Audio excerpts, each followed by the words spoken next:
Well, Joe Biden has made it official. He's stepping down from the presidential campaign for November.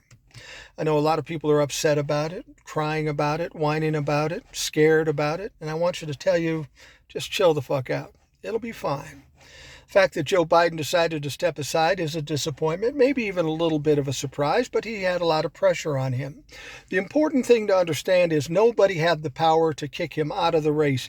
He had to make the decision, and we don't know why he made that decision, but we have to respect it and respect the fact that he was one of the most successful presidents in my lifetime, at the very least. So if he wants to take it off and take the rest of his time in this world and relax with his family, I'm cool with that.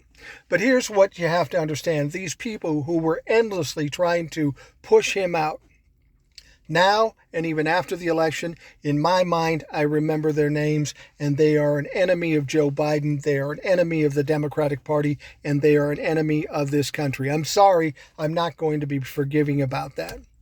But now we got to focus on what we need to do. And I was so happy to hear that Joe Biden endorsed Kamala Harris because she's the only option to be the heir apparent in this situation. Picking somebody out of a hat and putting them in there would be insulting to Kamala Harris and to people of color, and it would be disastrous.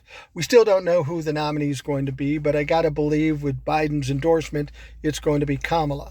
So we have Kamala going forward. And this is going to give the Republicans fits. It's going to expose their racism and misogyny and all the things that they're known for. It's going to bring it out more. And that's a positive thing. Here's the deal. We're going to be fine. Don't get upset. As I've said before, this is about the difference between democracy and autocracy. This is not about who's the favorite candidate. It's about how much people hate and are afraid of Donald Trump. That's what played the day in 2020. Joe Biden didn't get 81 million votes because they loved him and they thought he was the best guy. I mean, it turns out he was, but they didn't know that at the time. They did that because they were terrified of Donald Trump. Do you think they're any less terrified now? I suspect they're more terrified, and there are more people that understand what's going on with all that's been exposed. Democrats are going to win this race in November. I have all confidence that that's going to happen. It's in the cards. It's destiny, if you will.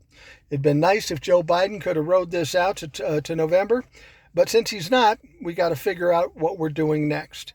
And I think we're on the right track with the way things are playing out. So just relax, sit back.